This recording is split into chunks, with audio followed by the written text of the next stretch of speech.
I'm so excited. I'm so glad we were able to. Yeah, absolutely. I've never done anything like this, so I feel it's funny because I'm technically a millennial, but I feel so old. Like I don't use social media as much. I use it for to send photos of my kids to my kid to my family. Yeah. But anyways, I haven't done anything like this so live and trending. And it's interesting because we'll have such an opportunity to tell stories that when you're talking, you had 4 or 5 minutes the other day on the show. Yeah. Like we can talk and we're going to tell stories. So this Perfect. is great. Well, I am beyond excited for today's podcast because I sincerely believe that it can save someone's life. I think that someone listening today might have something that will click and will trigger that will save their life. Joining us today, cardiologist and head of prevention and rehabilitation at the Ottawa Heart Institute, Dr. Thais Coutinho. It is all about heart health, the #1 killer for women. So welcome to episode 44 of Living Your Life with Leanne Lang, the podcast brought to you by Extension Marketing. And for more information, you can always head to extensionmarketing.com. By the way, when I mentioned Dr. Coutinho, she is brilliant, scientist, sought-after specialist, an amazing public speaker. And for those of you listening, she's also drop dead gorgeous, which is when I try to say things about this, like it's like the full package, like on steroids. It's amazing to be able to have her here. I'm excited for us to be able to sit down. Welcome to the show. Thank you, Leanne. That was very kind of you to say that. I think I've been saying that ever since we met. We actually met, I think the first time was at the Red Dress Golf Tournament, which is all women. It's an all women's golf event, which raises money for women's heart health at the Institute. And I remember listening to you speak and being completely in awe by your mindset, by your way of thinking, and how passionate you are about what you do. Yeah, I think that's the one thing that I will say. I am absolutely passionate about everything that I do, and particularly so about women's heart health. I feel like I'm on this mission that I must raise awareness, I must change the status quo. So I think I'm very glad that you perceive that passion that comes, and then not only from me, but pretty much everybody I work with. Mm-hmm. Well, the Heart Institute it's an amazing facility that we have here in the city. I think people who have used it or know it have such high standards, have such great things to say about it. And yet, hopefully, most people won't have to use the Ottawa Heart Institute. But in reality, people are suffering. And people who are suffering that didn't typically think that they would be a heart health or a heart candidate for illness. That's right. And the Heart Institute really has a really special place in the community. And it's really world-class care delivered right here in the backyard. So I'm really, really happy to be a part of that team. It took you a while to get here. And let's be realistic, you're not from here. I'm sure you probably picked up on the accent very early on. Born in Brazil. That's right. Okay. And was, childhood, I mean, we don't typically hear of that kind of area or people traveling from there. Yeah, so I'm Brazilian. I'm from Rio de Janeiro.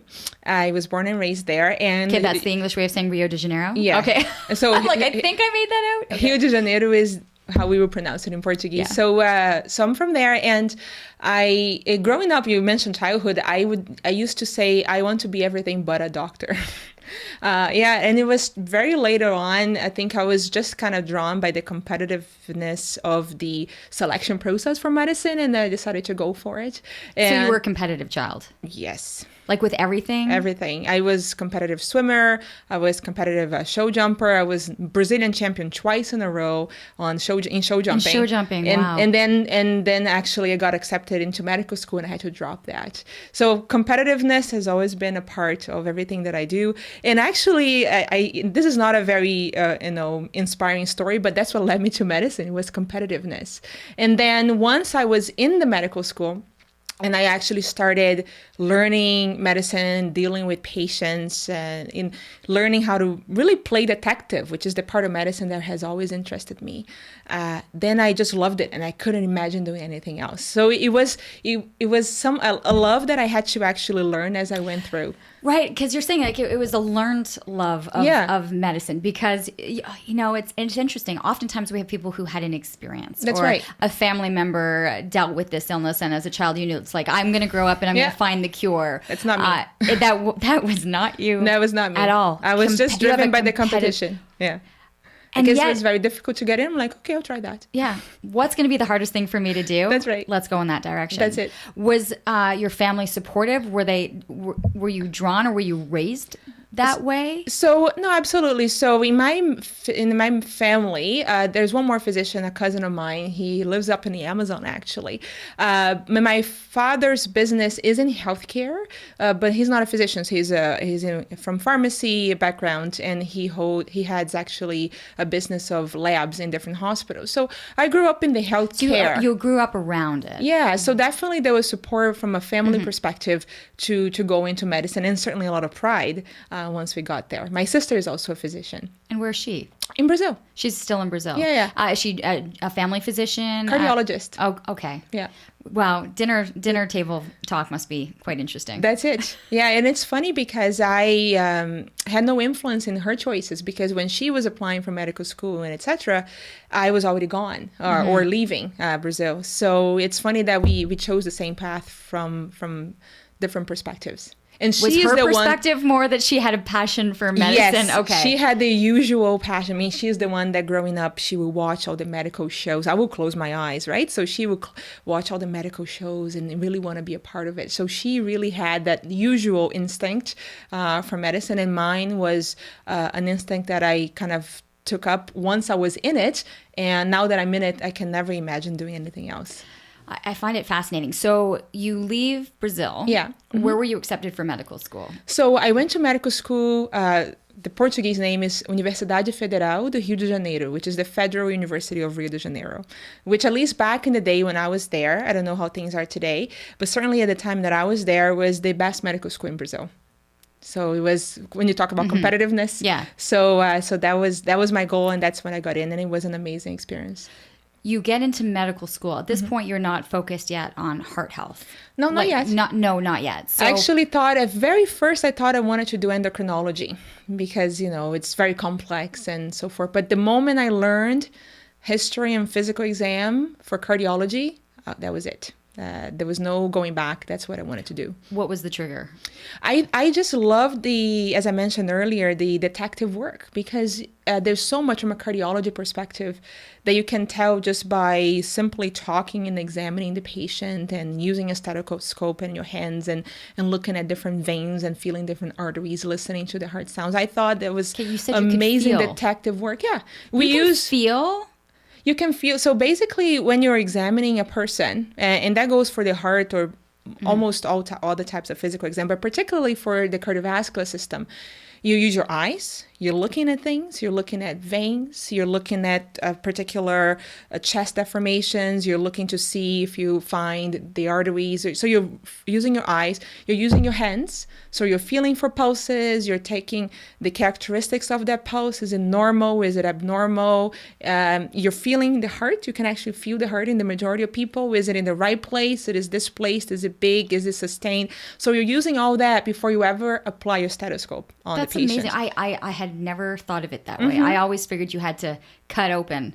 Oh my goodness. See. No, we can tell a lot just with eyes, hands, and stethoscope. And that's what interested me in cardiology, because it was literally detective work. You would have somebody with a symptom. You will talk to them, try to understand what that is, examine, and then go, aha, I think I know what you have. And I just love that. And from that point on, I never look back. Cardiology is what I was set to do. So at this point, how old are you leaving? After doing your undergrad, you've done your medicine at the University of Mayo. So I graduated medical school. I had just turned 23 a few days before.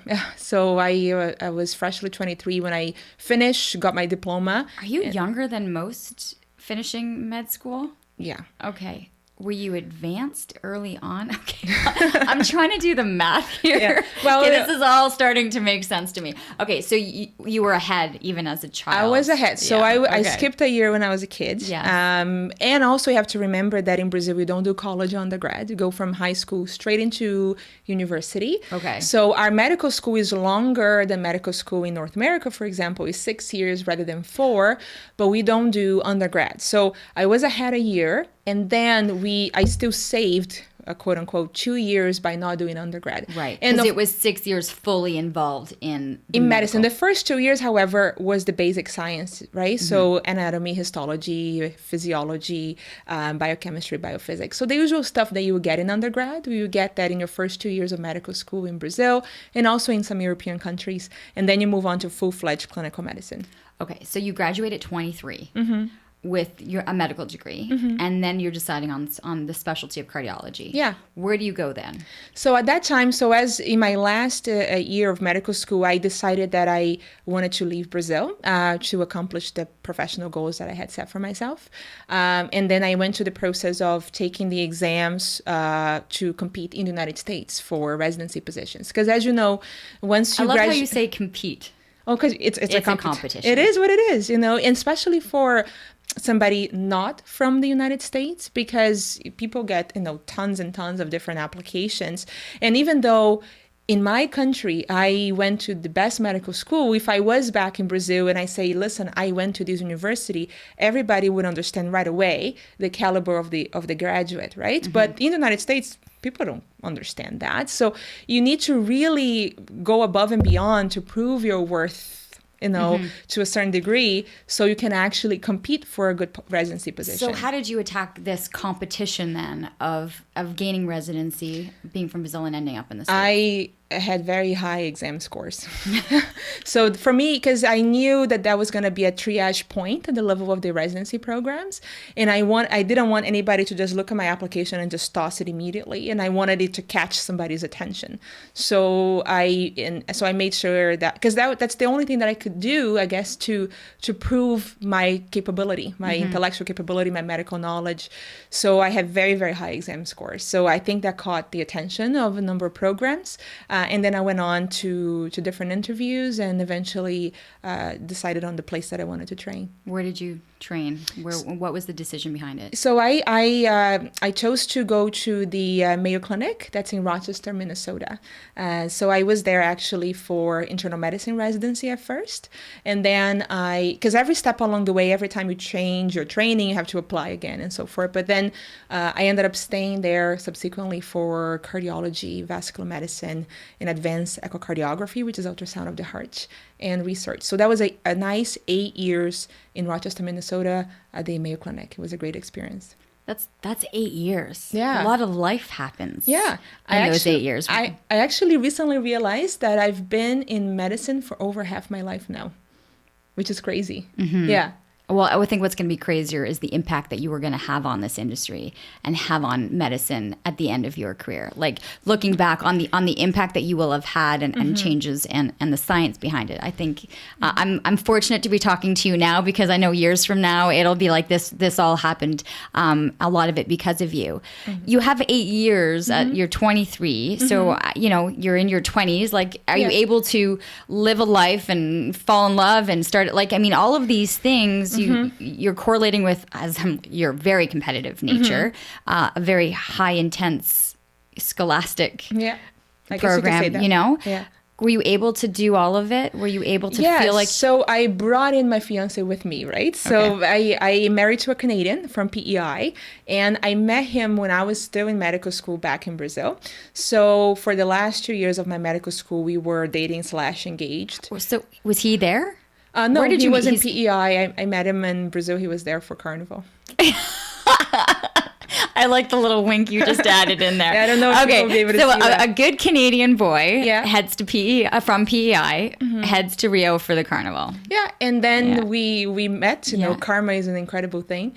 And it's funny because... I'm here in Canada now, although that wasn't in the deck of cards early on, right? So which is amazing. So we were very quickly engaged, and by the time I then matched, because there's a match process for residency, so you rank the programs rank the applicants, and then you match up. So once I matched at the Mayo Clinic, then he applied for a job there and got it. And what does he do? He's a web designer, user experience designer. Okay. So he was able to get a job there, and then we moved together. Okay. So when you talk about falling in love, I brought my love with me. That's amazing. And he has stuck around since then. Yeah. We have a wonderful, beautiful 2.5-year-old. That's right. Yeah. Who are, by the time I think this podcast airs, you guys will be in Disney. Yes, right. We'll hopefully be there soon. Yes. Okay. So you have this experience. It's not like you're trying to juggle your competitive nature and medical school and still try to find a life. It's I think wonderful that you had all of this foundation heading in. So what did you love most? Like, you were really able to focus on your studies. What did you love most about being at the Mayo Clinic? Like, So many things to love. I'll tell you what I didn't love was the weather, which was difficult. But the weather, actually, we always joke about the weather in Minnesota. But, that's very compatible with studying. Because if it's very cold and snowy outside, then you're going to stay in and study hard.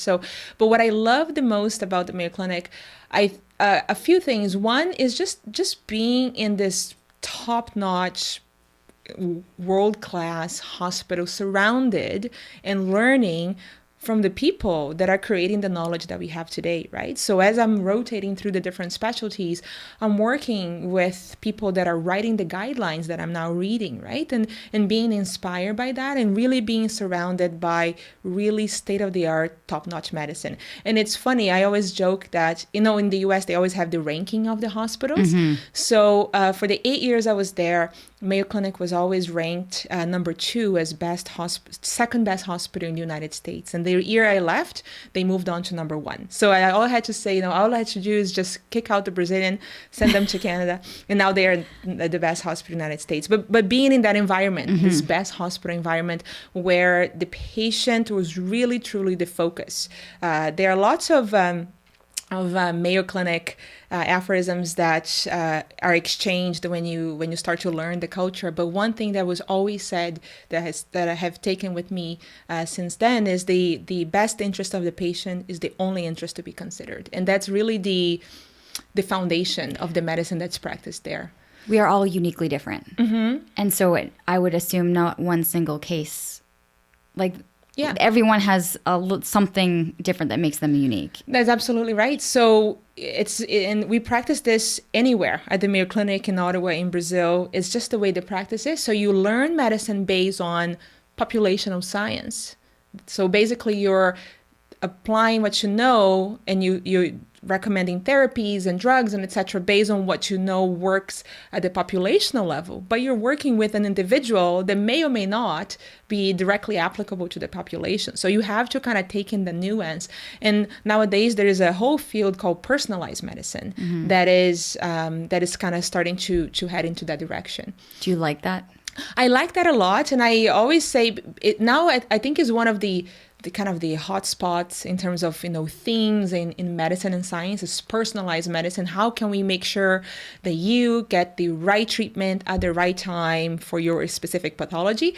But I always say that the first step in personalizing medicine is finding out, is your patient a man or a woman, right? And this now ties very much in with Women's Health and the Women's Health Center, because we're very good at thinking of amazing new genes or amazing new protein markers that can detect the particular disease early on. And I'm like, how about we start with, are you a man or are you a woman? And why is this so critical? I think it will surprise people. And I know every time you start your talk, it's the understanding of people don't get how heart attacks, heart disease is the number one killer for women, because we've associated it for so long with cancers, especially with breast cancer. Yeah. It is such a different disease in women as to why you're asking this question. Are you a man or a woman? Yeah. And the thing is, every physician, every nurse, every healthcare provider, we learn from books and articles. And these books and articles have been written based on cardiovascular science that was based on men. So, back in the 1950s, with the emergence of evidence-based medicine and the populational science, a lot of the studies were based on men for a number of reasons. One, people didn't think or understand at that time that women could have a heart attack, for example. Women could have cardiovascular diseases, saying, oh, you're protected with your estrogen, you're good to go. So we weren't included. Second, there was also, from a scientific method perspective, some scientists will say, listen, women have so much variation. They have menstrual cycles. Everything changes. They go into menopause. They get pregnant. There's so many things that change that this is not compatible with rigorous scientific method. So that was one more reason women were excluded. And then there was this concept that every woman was pregnant till proven otherwise, and you do not want to do harm to the baby. Even if you're not pregnant, you must assume they are, because you cannot even ever consider the possibility of harming the baby. So one more reason we were not included. So then science for cardiovascular disease particularly, but I think this applies to every specialty, really lagged behind for women. And now we are beginning for the past 15 years or so to understand at a deeper level that it is different. Things are different. They are not, some things are exactly the same, but some are not. And we are making good headway. We are, but why? I mean, it's such a basic question, and I'm sorry but why is it the number one killer? Yes. So in the world, cardiovascular disease is the number one killer of men and women. It's the nature of society nowadays. Thankfully, if you actually look at the temporal trends in terms of cardiovascular disease and mortality, we are currently in a downtrend for both men and women. So there was an upswing at some certain point, and it kind of plateaued, and now cardiovascular disease mortality is coming down for both men and women, with the exception of one subgroup, and this subgroup is young women younger than age 50 or so. This is the only group that is still continuing to experience an upward trend in terms of cardiovascular disease mortality. Okay. So essentially my listeners right now. Okay. This is exactly the group that we're in. You've got young moms and working moms and, not yet retired. Like we are in that group are the ones that are seeing the biggest rise. That's it. Are there determining factors right now? Based on the science, why is this the only grouping that's going up? So just a parenthesis before we talk about that, the absolute numbers are still low, right? If you compare the absolute numbers of women in their 40s, for example, having a heart attack compared to men in their 80s, the absolute number is lower. But the trends is what we're talking about. So it's still partially understood, but it is felt that the two main reasons for the increase in cardiovascular disease in young women is smoking and sedentary lifestyle. I'm surprised by smoking because that seems to be on a downward decline. Yeah. But the sedentary lifestyle. For a woman younger than age 50, smoking increases their risk for cardiovascular disease about 400%.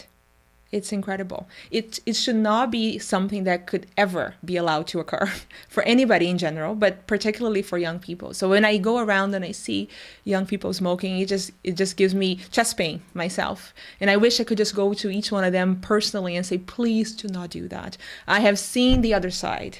For example, obviously, as a cardiologist, we treat people with heart attacks all the time. And most people with a heart attack would be in the 60s, 70s, 80s, and so forth.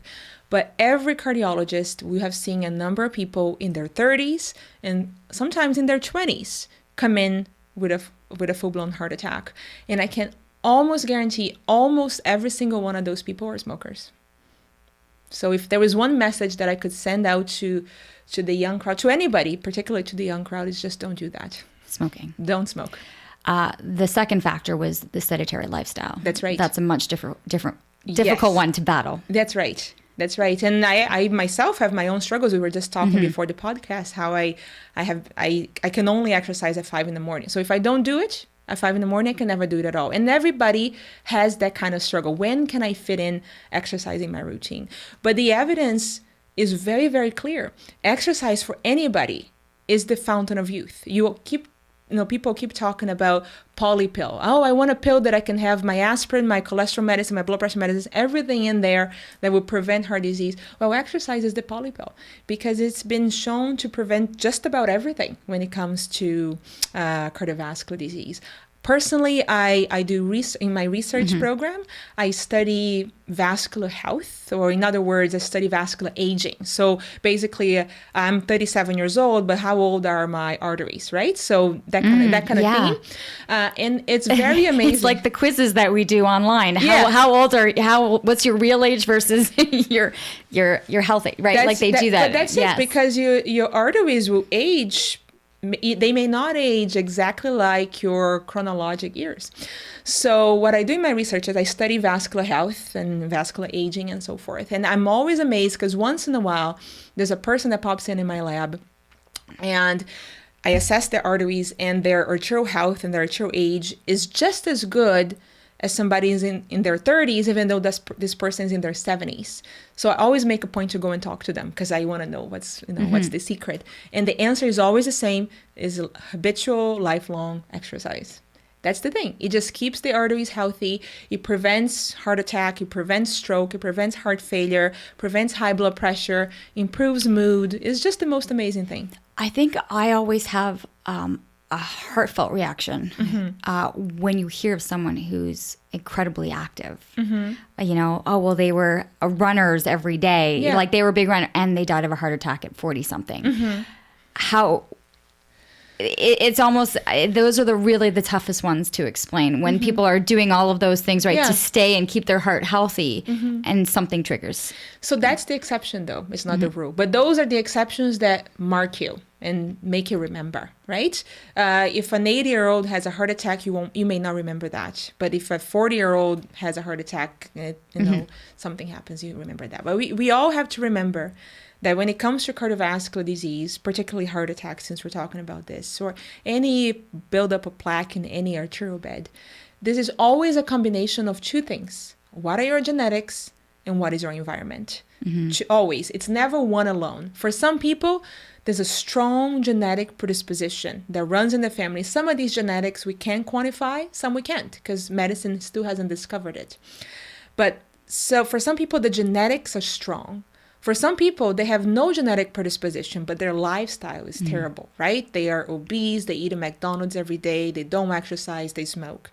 And for the far majority of people, is a combination of both. So the scenario you just described is something that the person probably already had the genetic makeup that was predetermining what was going to happen, and didn't matter what they did. What I always tell patients, because sometimes I see patients have a heart attack in their 40s, early 50s, sometimes even late 30s, with no risk factors, no smoking, doing everything right. And obviously people, they feel bad. They put it upon themselves. Listen, I've been doing all I can to prevent this, and how come I didn't? The truth is, if they have already such strong genetics, it could be that disease would have manifested way earlier had they not followed that lifestyle. Like, I'm terrified. My dad died very young of a heart attack. He was 56. He had just turned 57 the day before. So he had just turned 57 and died of a massive heart attack actually on the golf course, which was 2 weeks before my wedding. So like I wish to God that we had access, that he had made it as far as the Heart Institute, that I would have been able to use the, you know, the services and the brilliance there, but he never made it there. But I think about it all the time, that genetically it's in my makeup now. It could be. So, and also, I just want to put this into context. Risk is not fate, right? And that's something that I always have to remind people, especially as I work in women's heart health, because we often have to share very unpleasant facts about the current state of cardiovascular health in women. And I always say, risk is not fate, right? If you have a risk, it doesn't mean you will have that. But understanding the risk is truly the first step to preventing it. We know that 80% of the time you can prevent cardiovascular disease. 20% of the time you can't, but 80% of the time you can. That's a big number. That's a big number. So when you look at this at the populational level, you can make such important public health impacts by engaging in the proper preventative measures. What I found interesting, and because I'm listening and I'm like, I want to go back and talk about this because you mentioned things. You were talking about, you know, when you're in your lab and you're seeing, you know, this, you know, these results, and then you're like, I have to go, you see it on a, you know, under a microscope. You want to go and actually see that person for real. What was it leaving the Mayo Clinic that brought you here to Ottawa for this opportunity to take on all of these different aspects of the heart? Because that was a big decision to leave the Mayo or to go, where am I going to settle? That's right. It was a big decision. And in Mayo, in Rochester, was my second home. And you know, the people there were like my family. It was a difficult decision to make for sure. But what attracted me here to Ottawa, it was actually were you a number of approached? things. Like, were you approached? Did they come calling? Kinda. So basically, I was about to graduate. I was looking for job opportunities. I actually was probably going to stay there. One of my mentors had connected with Dr. Peter Liu here at the Heart Institute, who had just taken up as the VP for research, and connected and said, listen, we have this person who's graduating now. And that's how kind of my name came to the attention of the colleagues here at the Heart Institute. And even though they weren't particularly looking for somebody with my particular skill set, because my particular niche lies in vascular medicine, preventive cardiology, women's health, and they weren't particularly looking for me, but once they heard about me, then they came and suggested I would come here and give a talk, interview, and eventually a job offer followed quickly. And what interested me about the Heart Institute was actually a number of things. First, the opportunity to be in the Heart Institute for cardiologists. This is like Disneyland, right? You're surrounded by heart stuff, and then it's like very, very exciting to be in the Heart Institute. So that was one thing. Two, I knew very well the impact that the Heart Institute had in Canada and in the world, the quality of care that was provided, the relationship we had with the community, and the opportunities for growth. So I saw that as an opportunity as well. Third, as part of the recruitment process, I was offered a lot of incentives because as a young clinician scientist, you want to, obviously by the time you're being considered for a job is because you've been successful doing your training. And it's, very important that you have the right skills and the right foundation and opportunities to continue building on those successes. So they offer me a very good package that would allow me to then develop my research program with protected time and a lab and research funds and so forth. And I saw that as a great opportunity to start afresh, but start a program just the way I wanted it and build it up from the ground. That's a dream. It was great. To have to create a program and build it. Yeah. It's a lot of work. Yes. But so I was able to do exactly what I wanted to do. And that's why it was so attractive to me. If someone asks you that basic question, what exactly is your research when you talk about the lab? Oh my goodness. Do we have another 5 hours or? I'm going to give you as much time as you want. This podcast is brought to you by Extension Marketing. They are a new breed of marketing agency that acts as your virtual marketing department, designing and implementing cost-effective marketing strategies that will grow your business. I can speak to this personally, as I've been using the Extension Marketing team to help me launch and grow my business. Founder Pat Whalen has been a lifesaver for me, a genuine coach guiding me along the way into uncharted territory. Tell them you're a friend of the show and receive a free 1-hour consultation. Check them out at extensionmarketing.com. I study, like I was saying earlier, arterial health, and the way I do that is by looking at the hemodynamics of the arteries, the stiffness of the arteries, the elasticity, how the arteries interact with the heart, and so forth. I do that non-invasively, so no needles involved. It's all based on ultrasound and fancy pressure measurements.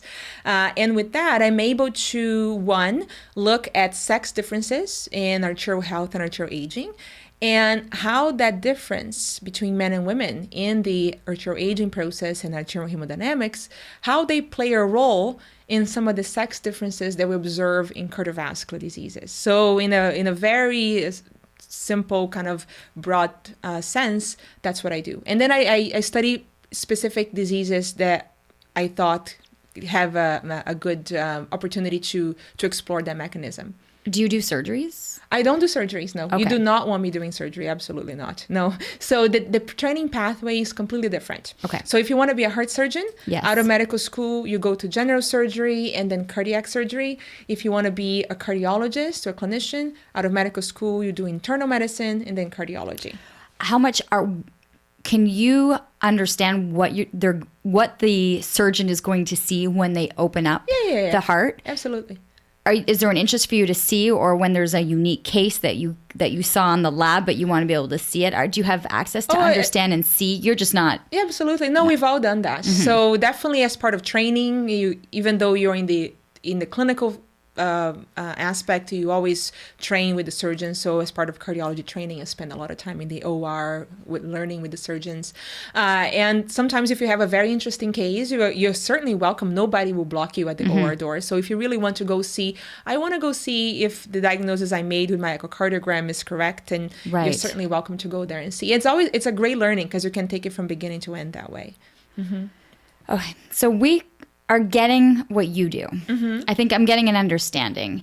For people then who are listening or watching, let's go through this checklist. Okay. If we can, of when you talk about risk and prevention. Yeah. There are really good factors that we can take into consideration. And because we talked about that upward unfortunate statistics of women especially, like 30s to 50s, that number is going up. What do we need to recognize? Because oftentimes women are the first ones to be like, it's nothing. Oh, yes, absolutely. I'm not, this numbness on my left arm is, it'll go away. Let's go through how we can be better. Yes. So in terms of cardiovascular risk factors, we have the ones that apply to men and women. And these are the things that I think most people will have heard about, starting with healthy diet, exercise, or recommendation is 150 minutes of moderate to vigorous exercise per week. Avoiding smoking, avoiding diabetes if you can, but if you have it, controlling well. High blood pressure, avoiding high blood pressure, which you can do by living healthy in some cases. But if you do have high blood pressure, controlling it well as well. And cholesterol, making sure that your cholesterol is always at target. And the target is different based on the person. Can I ask you a question? Okay. Eggs. Yes, I eat a lot of eggs. Okay. There was like so much science. It was like, yes, you want eggs. No, you don't want eggs. So you just want the egg white, Are you able to give us a... Yeah. So the eggs, if you actually eat the yolk, there's a good chunk of cholesterol in the yolk. So the very conservative older guidelines would say, no more than 2 egg yolks or full eggs per week. But I think nowadays we understand that it's not that bad. So I'm vegetarian. I eat a lot of eggs myself. As long as you don't have a genetic problem with your cholesterol and you're trying to really, really limit the cholesterol that you eat, eggs will be fine. Eggs are good.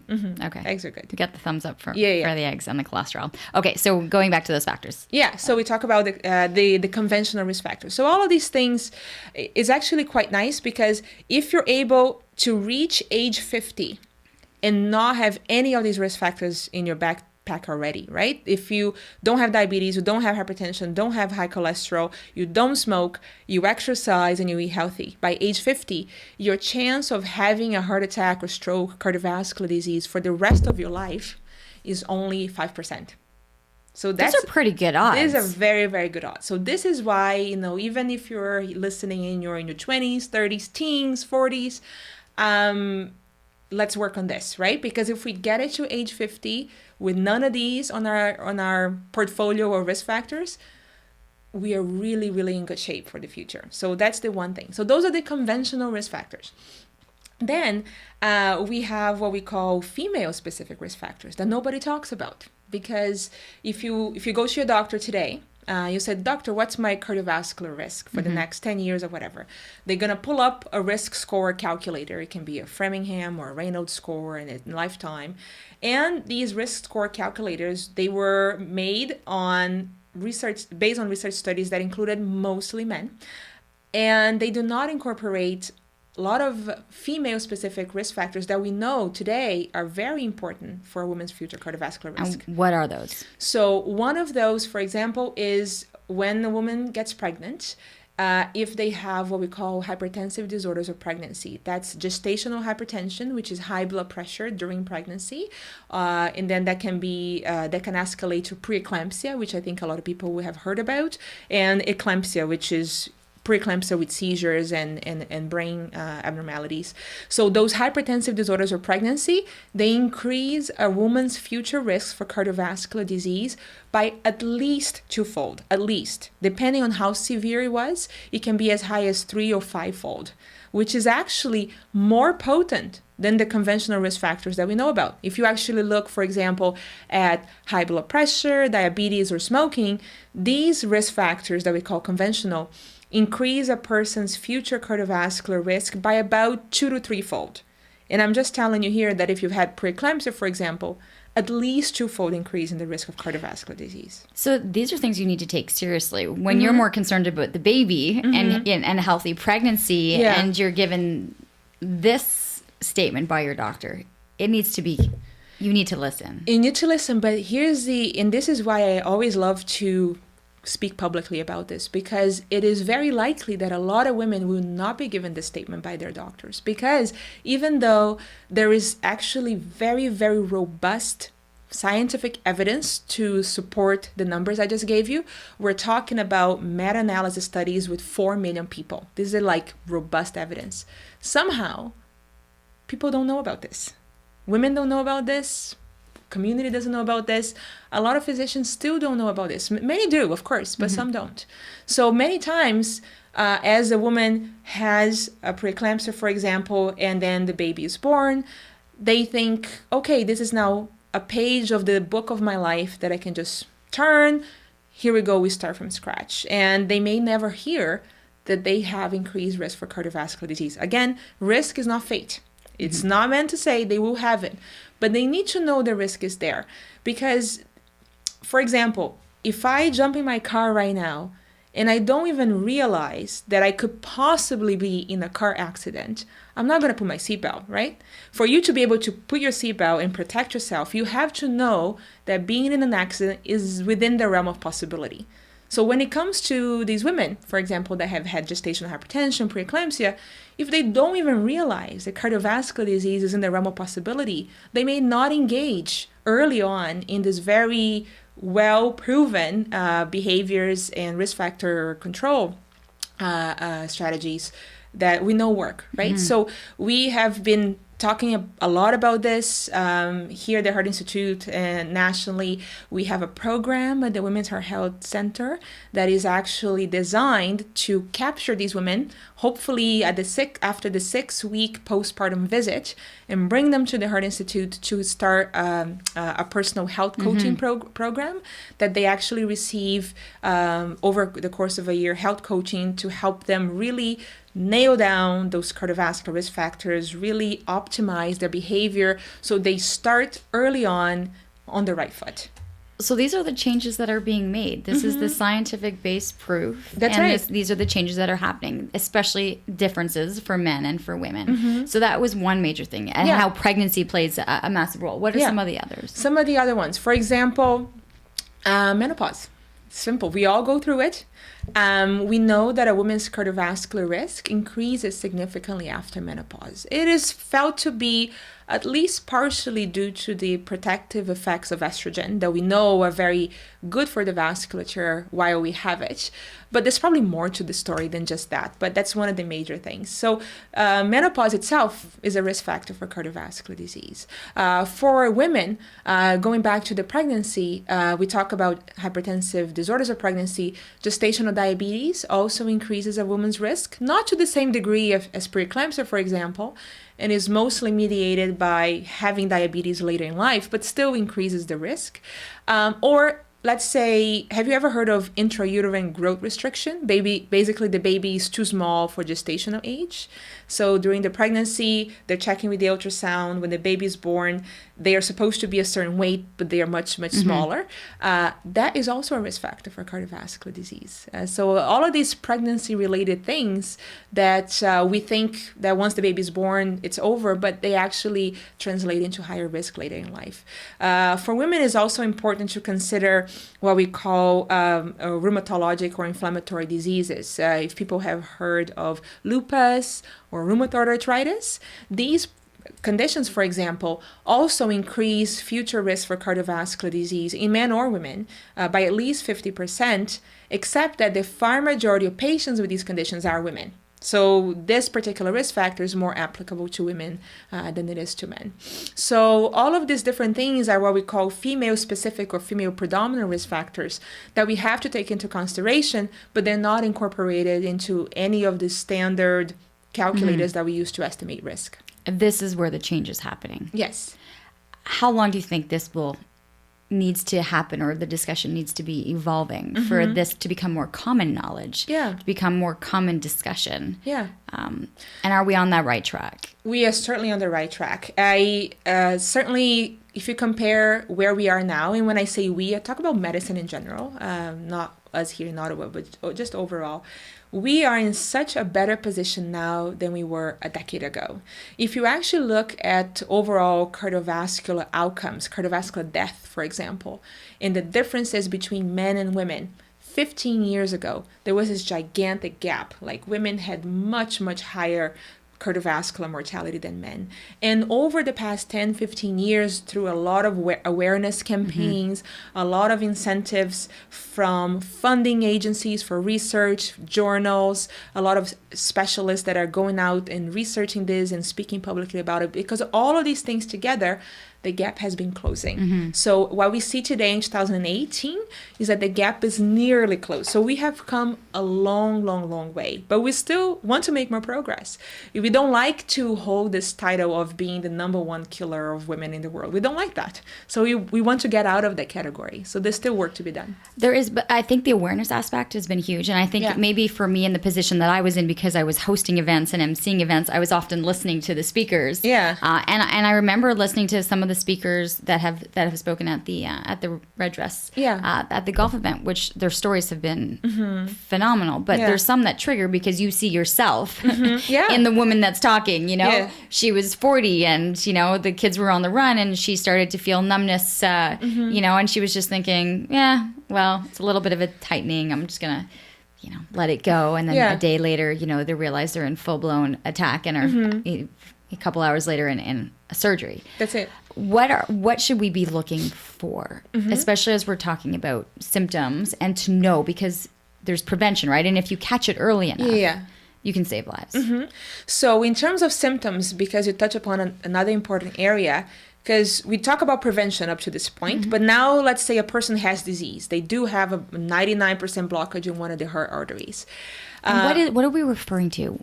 Like, we hear people, I had a bypass surgery. I had this. Like, what is that? So a bypass surgery is something that our colleagues in cardiac surgery do for people that have multiple blockages in the heart arteries. Because we all have 3 main heart arteries, and of course, they all branch into others. And if you have such extensive disease of your arteries, instead of putting multiple stents, you may be better off by going into surgery and having those bypass grafts put in instead. When you talk about blockage, what's being blocked? I mean, I know we have the artery, right? So what's blocking it? So the coronary arteries are the arteries that supply blood to the heart. So as you know, the heart pumps blood to the body, into the aorta, and right out of the aorta, this circulation comes back into the heart to feed the heart. So those arteries are called the coronary arteries. So when we talk about heart attack, we're talking about diseases, typically blockages, but can be other mechanisms too, of the arteries that feed the heart. And the heart needs high levels of oxygen at all times. And if it does not receive the amount of oxygen it needs for even a few minutes, it starts to die. So that's why it's such a dramatic thing, and it's considered an emergency. We always say in cardiology and in medicine that time is muscle. The heart's a muscle, right? So time is muscle. The earlier you can get the artery open and restore the blood flow, the more muscle you're going to save. So when we talk about blockages, you're talking about blockages of those particular arteries that bring blood flow to the heart. Okay. So we're talking about symptoms then, because again, I go back to what I said earlier about us clinicians learning medicine from textbooks that were written based on men, right? So then we have become quite good in medicine, recognizing what we call the Hollywood heart attack, which is if you were to watch a Hollywood movie today, if they had to depict in the movie a heart attack, Every physician can recognize that. It's usually going to be a person clenching the chest and going, oh, and having this most severe chest pain right here in the middle. So we are very good at that. But what we have come to learn over the past few decades is that women don't always present like the Hollywood heart attack. Some do. And if they do, they're golden. People will hopefully recognize it and treat it, and the person will recognize it too. Mm-hmm. But what we know now is that not always women present like that. And we know that women, more so than men, can have chest pain that is not just the classic type. The classic type of chest pain for a heart attack, it's right here behind the breastbone, and it feels like a squeeze or a tightness. So some people say, I feel like there's an elephant sitting on my chest, a heaviness. It can go up to the neck, it can go up to the left arm.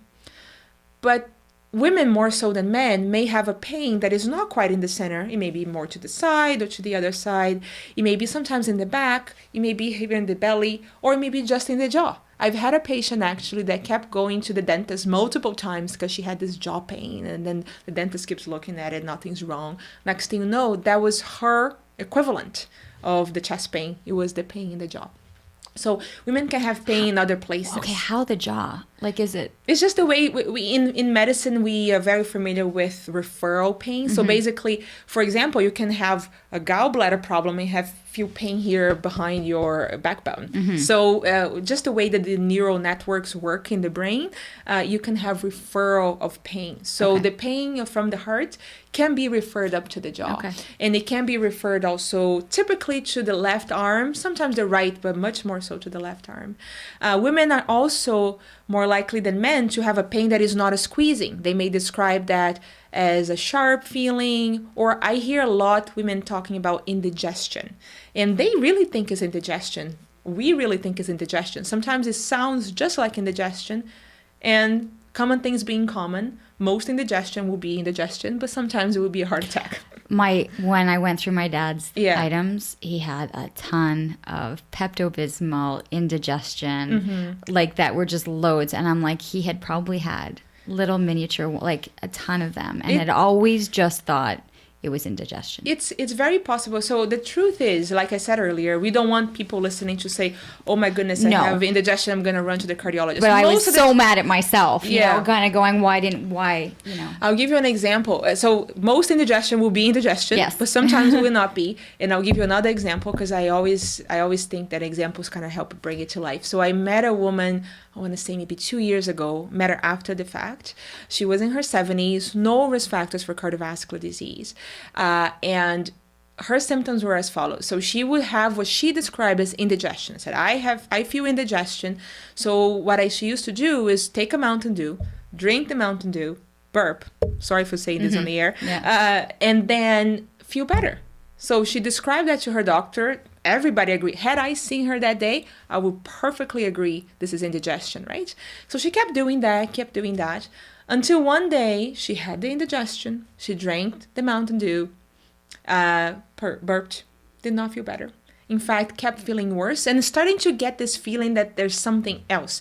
And that's something that I hear from women all the time, that it feels like this, but I just had this kind of sixth sense that there was something wrong, right? And that's what she felt at that time. So she called 911, and when they came in, they put the ECG, she was having a full-blown heart attack. If you've ever been to the Heart Institute and you've heard people say cold STEMI up in the microphone, that's like a super emergency. People are taken straight into the cath lab because the artery is completely blocked. So that's how she presented. Indigestion that was relieved with Mountain Dew. That's not written in any single book that we're going to read, right? So we have to keep an open mind as clinicians. And also, when I say we, I'm also speaking as a woman of the community. We have to keep an open mind that some symptoms may not be just like the textbook. And if something feels wrong to you, you know, it's not a bad idea to check it out. We have had women that have said, you know, I was having nausea for no reason at all. And I thought it was something in my stomach. Turns out, eventually they had a heart attack, and that was the cause for the nausea. Okay, how long can you be having these symptoms? So a heart attack isn't necessarily one big bang, boom. If you're going through these symptoms, as this woman had been doing for a long period of time with the burping, like how long can some of these symptoms happen for? So the heart attack is indeed the big bang, like you mentioned, but very often people have warning signs. Whether that they're presenting with the classic symptoms that I described earlier or the not so classic symptoms, sometimes people have warning signs. They say, every time I climb a flight of stairs, I get that darn indigestion. Or every time I have, I argue with a family member or have a stressful situation at work, I feel whatever it is, the symptom that they're reporting.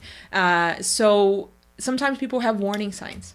How important, and I'm sorry, because you just mentioned, but like stress. Yeah. Okay, how big of a correlation is stress and heart disease? So there's a twofold answer to this. So the type A personalities that we all have come to learn and understand have been associated with increased risk for cardiovascular disease. But the particular aspect of stress that I think relates very much to women's health is that we see all the time women whose cardiovascular symptoms are brought on by emotional or mental stress. So again, going back to our textbooks, textbooks would typically say that is exertion, right? It's when you're doing something that is actively and physically demanding, then you will have the heart symptoms. But what we see in men and women, but a lot more in women in my experience, is that sometimes there's no physical activity, it is the mental stress. So sometimes they are in a difficult conversation at work, or I've had stories of people preparing for PhDs,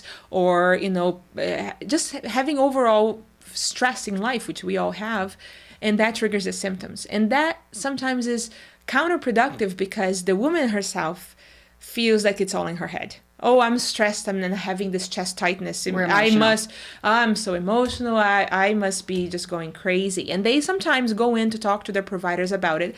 Not uncommonly, these women carry already a diagnosis of depression or anxiety. That's it's something that we see commonly. And people often say, okay, you're young, you don't have risk factors. I mean, sometimes they do, but these symptoms are not classic. They're not typical for heart disease. It's very possible that your anxiety is, playing a role in this. So sometimes it gets kind of cornered. And what we see is that, in women, this becomes a real focus in terms of a predisposing factor for cardiovascular disease. We know, actually, there was a study, I thought it was fascinating. I'm a big fan, published earlier this year in one of the major cardiovascular journals, Circulation. They actually did a mental stress test. And I've been telling my colleagues at the Heart Institute, we need a mental stress test, because somebody comes to me as a cardiologist. They say, I have pain when I walk, pain in my chest when I walk. Very good. I'll put you on the treadmill. I'll see what happens to the heart. Case closed. Some of our patients, especially women, they don't say that. They say, I have some pain in my chest or whatever symptom it is when I have mental stress. But then if I go and put them on the treadmill or the bike, or I give them some medication to stress the heart, I'm not quite simulating the situation that brings on the pain. So I always like, okay, we got to have a mental stress test. So they did that. So they did a regular stress test, and then they did a mental stress test. And the mental stress test consisted of getting people to just get up and give a 5-minute speech, impromptu. Like, you have 2 minutes to prepare, and you have 5 minutes to talk about subject, whatever it is, like the Cold War. Boom, go. That's enough to cause people some sort of distress, but certainly not even enough to simulate real life stressors, right? So when they did that, they found that a number of people actually had proven ischemia, which is decreased blood flow to the heart, in the setting of mental stress. And the proportion of women that actually had that was twice as high as the number of men that had proven, documented low blood flow to the heart in the setting of a mental stress. So it can occur. So is this something in your role that you can start pushing for? Is Yeah. that there's new mental tests that are done? Yeah, so these are all still in the investigation. Yeah. You have to understand we live in a healthcare system where publicly funded, the government will fund the things that are conventional and so forth. So by the time we actually get something to be paid for and funded, this has to be a lot of research to prove that it works. So this is very incipient. That was the first time I had ever seen a mental stress test ever being described. And you say this because you read it in the journal, right? Mm-hmm, yes. So how important is continual reading and studying? All the time. So we're in November now, right? I'm a little lost in space and time. So last month, I was in Harvard for 2 weeks taking a course, right? And then the week after, I was at the American Heart Association scientific session. So we're always learning, because this field evolves so quickly that if you spend 3 months without reading anything, you're already obsolete. So you have to be always kind of catching up. So you need to always be passionate. I mean, you think of someone who's been maybe at this 20, 30 years, and the thought of having to go home and then read, like, I'm thinking it's a certain mindset that wants to continually learn while performing their job. Yeah, and I think a lot of, if not all healthcare providers love learning. You go into it knowing, you know exactly what you're getting yourself into. But we have to. If the moment you stop learning, that's the end of your career, because you just cannot practice medicine based on things you read, you're learning medicine years and years ago. So it's a constant learning, and that's why all of us are always going to the scientific sessions, getting the updates, reading the journals. Many of us in academic medical centers are editing the journals and being and actually providing also research contributions to them. What are you hoping becomes your published research and your contributions, as you're talking about it from a scientific perspective and that you're doing things in the lab? So the part of my research that I'm currently most excited about, I work with a particular condition called aortic aneurysm. So the aorta is the biggest blood vessel in the body. It comes out of the heart and it gives blood to the rest of the body. And the part of the aneurysm, the aorta that lies here in the chest, we call that the thoracic aortic aneurysm. This is a condition that is more common in men. So 70% of the people with this will be men. But if you are a woman and you have an aortic aneurysm, you are 3 times more likely to tear the aneurysm. It's called aortic dissection, which is really, really big deal. And you're 40% more likely to die as a result of the aneurysm. So it's more common in men, but the outcomes are far worse in women. So I study that, and I studied that with my vascular health measures, because to me, one thing is to look at the aneurysm size and try to make predictions, but that doesn't tell the whole story. So I actually study the health of the aorta with my methodology to try to discern whose aorta is maybe a little bit healthier than the next, and how does that predict what's going to happen to the aneurysm. And we are seeing already that these health or arterial health measures that we do in our lab seem to actually predict the future growth of the aneurysm better than anything else we have right now. And we also observe some sex differences. How if you're a woman, then you have a really stiff, unhealthy aorta, you're much worse off in terms of how your disease will progress. So that's what I'm most excited about at the moment. We have a number of students working with us and presenting and publishing, and I think you're going to see more and more of that come out. Can we trust, when you're sought after and you're as competitive as you are, and there's so many advancements, that the Heart Institute really, as you said, is the Disneyland of this, that you want to be able to make this mark here? Yes, and we do, right? So I just told you one little piece of everything I do. So the advantage that we have, and we have been talking about the community here at the Heart Institute, is that when it comes to women's heart health, the Heart Institute really believes in it, right? It's not just, doing something to kind of check a box. Right. They really believe in it. We talk about leadership, the board, the CEO, everybody involved. They really believe in it and they invest in it, right? So we have the Canadian Women's Heart Health Center, which was launched in 2014 with a very broad portfolio. So we have programs that are there for the clinical care. So I told you earlier about the cardiovascular risk management for people with preeclampsia. We have a women's heart health clinic, which I run. We have other risk management programs. We have a program for social support. Actually, we talk about stress. We didn't even talk about support, right? So once a woman is diagnosed with heart disease, there's very commonly this sense of isolation. Very often, she's the only woman that she knows that has heart disease, very often.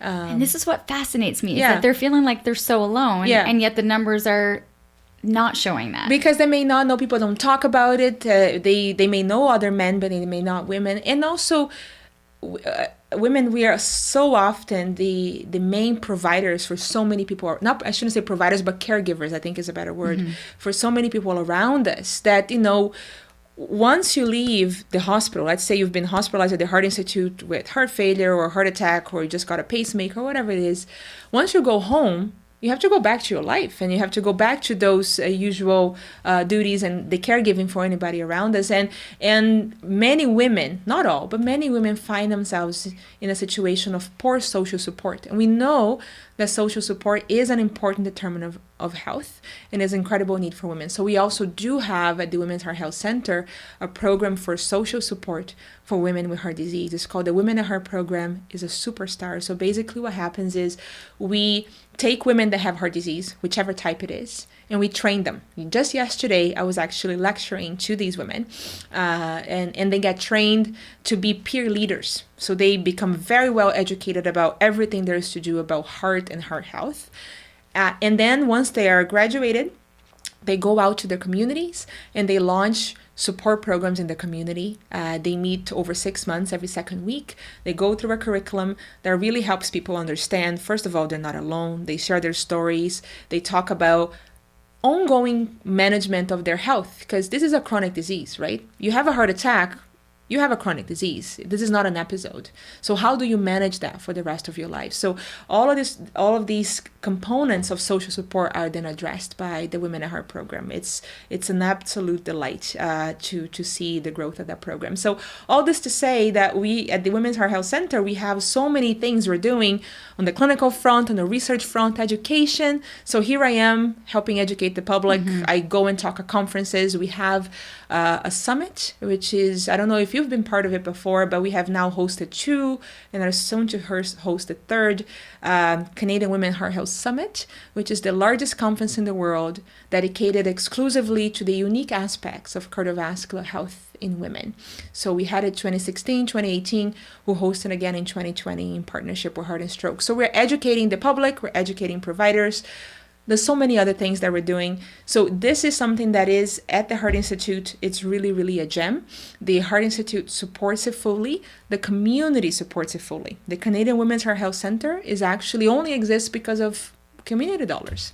The community wanted it to happen. The community has donated to the Heart Institute, and we made it happen. And that's what's happening. Yeah.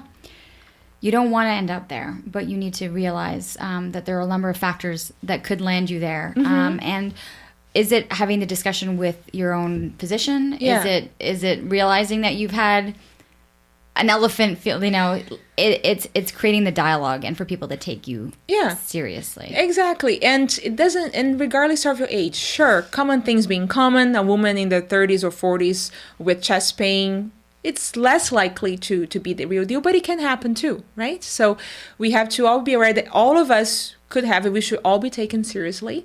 And if it's a concern to you, and again, in my experience, women always have that sixth sense and they feel like, okay, I've had indigestion before, but this feels different. There's something wrong. So if you feel that feeling, there's something wrong, or you want to know more, talk to your doctor and go from there. And even if you don't have symptoms, if you're completely asymptomatic, it's very important at any age that we take ownership of our health. Be informed, what are the risk factors for heart disease? What are the goals for you to control those risk factors? What do you have to do so you can be in your optimal cardiovascular health? So even if you don't have symptoms, get informed and know what these things are so you can be on top of it. I know, and then you come back to healthy eating. Yeah. Exercise. I mean, it's so much of it comes back to main factors that it's just accepting. There's the pill, that magic pill that everyone's looking for all bottled up. Yeah. So that's difficult. So behavior change is the most difficult thing there is to do, period, right? It's so complicated and everybody is different. So everybody's going to need to have their reflection. I can speak for myself, the reflections that I have made. Basically, for me, after I had my baby boy, so that was 2.5 years ago, shortly after I came back from mat leave, my mat leave was 6 months, I got promoted, which is something that doesn't happen very often, but I got promoted to the position that I now have. So in addition to now having motherhood, I was escalating my professional responsibilities. I just received a research grant 2 days my baby was born. So all this to say that once I came back with my agenda like bursting at the seams, right? So there's no time. for exercise in there. There's no time to eat healthy. You just go on, pick up a donut or whatever it is, and move on.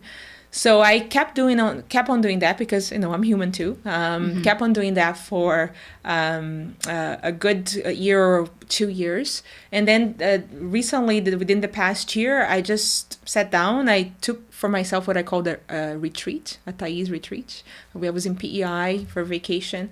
I took 2 days, booked myself in the hotel, and I was like, I'm just going to focus on what am I going to have to do about my life to make this change, to be able to reorganize things so I can be the healthiest version of myself. I find it fascinating that as much as you know and as much as the science is based, it's still as difficult for the expert to make those behavioral changes. Oh my goodness, yes. So when you're prescribing the diet and the exercise and the healthy eating, you realize what you're asking of someone. Oh, for sure. And I always like to say this and impart this impression, I guess, of my own experience, because I don't want people on the other side to think, oh, she's a cardiologist, she knows perfect, right? That's not true. I mean, I'm a human being like everybody else. So everybody has their own struggle, whatever that is. For some people, it's because they smoke and they can quit. For some people, it's because they just love eating fast food, or some people just don't want to exercise. So everybody has their little sore spot. So you just have to reflect and what are you going to do? So I took that retreat for myself, again, because I needed to reorganize my thoughts in my life and discover when I'm going to be able to fit exercise back in my routine. And I decided at that time, again, this is what works for me, doesn't mean that's what's going to work for everybody, that for me, it had to be 5 a.m. exercise before I get to the hospital. Because if I don't do it then, I just know through my 37 years of experience with this body that I will not do it then. So then I started to reorganize myself, so that every day, not every day, but most days, 5 a.m., I'm, exercising. I made it easy for myself. So everybody has their own abilities. So I knew that if I had to drive somewhere or if I had to go outside in the snow, not going to happen for this Brazilian. So I just made it easy for myself. I put my bike down in the basement and I do it then. So for me, it took reflection. It took organization, and also organization of my workday, right? So when I'm at work, I don't want to be there all day if I can help it. I want to go home, spend time with my family and so forth. How can I reorganize the way I go about doing work so I can be as efficient as I can and still have time for family and exercise? So that's my personal experience, but that's an example of what it takes to make behavior change. There's a lot of self-reflection, understanding, planning, execution, failure sometimes to really get there. You must, if you can, as we're wrapping up, because do you have a story to leave us with? I know you were saying examples, trigger with people that you have seen people's lives change by them making a behavioral change and then being in a desperate spot of near death to experiencing life in a very different way.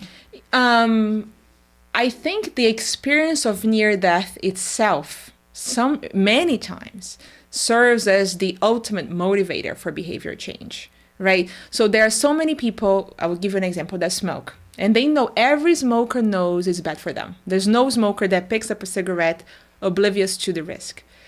But they don't quite understand that, or they don't quite see the concrete risk ahead of them. It's all very abstract.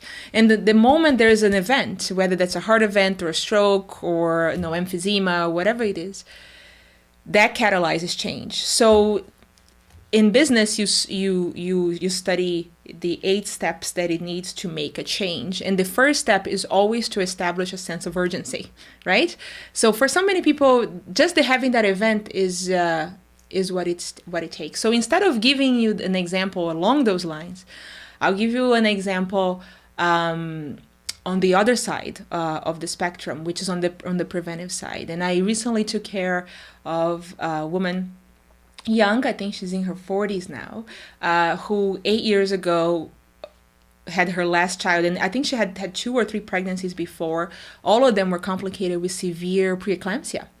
And she never knew that was a risk factor for her cardiovascular disease. And then she had been going around now for the past 8 years, hypertensive, but not quite believing that she was. So you know how you go to the doctor, they check your blood pressure. Many times it's high, and people are very quick to say, oh, this is white coat hypertension. I'm pretty sure this is wrong. And then I think that's what she was doing. So she was going to doctor as needed, and getting a high blood pressure and not believing that was happening to her. So then what happened is I had given a talk to a group here in town about preeclampsia and cardiovascular risk, and the provider of the primary care provider for that patient was there, watched me talk, referred the patient to me. And when I sat down with her and I gave her a blood pressure measurement machine that she could wear on a 24-hour period, and listen to this, on average, in this 40-some-year-old woman, her blood pressure was running over 180 millimeters of mercury systolic on average, which is very severe hypertension. And so at that moment, we started talking about all of these things we talk about today, the importance of taking care of our own health and so forth. And we enrolled her in the health coaching program. And she has made incredible changes. Started exercising, lost weight. The blood pressure is now beautiful with the help of medication too, because when it's that severe, you need medicine. But she's really made all the positive changes in her life because she understood at that moment what it represented for her. So you have to get out of that denial situation that many times we find ourselves in. Say, okay, I'm gonna have to take this bull by the horn, literally, and that's what she did. And now she's the picture of health, and it's been very nice to see that transformation. So I think it's a better example to give on the prevention side. Yeah. There was some amazing information. Thank you. I know I could sit here and we can go on another hour. We can do it again. We'll do it again. Yeah. There's always changes, as you said, like every 3 months. If you haven't read up, you're becoming obsolete. That there's always information that's changing, but hopefully people were able to take kind of the basic factors today and the understanding of exactly what we are dealing with, and especially for women, the differences that you need to understand as to why we differ from the men when it comes to heart disease. Thank you so much for being here. It was a pleasure to have you. Once again, people can find more information at ottawaheart.ca, I believe is the Heart Institute's website. There's always information, but there's a number of these programs that you had talked about. I'm assuming you've got to speak to your physician and to understand what's going on to be able to have access, but it's a start. It's awareness. That's right. And for the ones, for the people in the audience that are listening to, they're trying to find specifically women heart health information, our Canadian Women's Heart Health Center website is yourheart.ca. Okay. Yourheart.ca is all for women. You can find a lot of important information. You can find some of our programs. You can enroll in our virtual care platform where anybody can go in, track their risk factors, get some coaching, really optimize their health. So everything will be there for anybody who wishes to take care of their health. Yourheart.ca. Yourheart.ca. Thank you. All right. Thank you very much. Yeah, I can definitely check that one out as well. And thank you so much for staying with us here on Living Your Life with Leanne Lang. That is a wrap on episode 44. And as always, please, if you like it, subscribe, tell your friends as we're trying to grow this podcast to be able to reach a number of people all around the world. Have a great day. Thanks.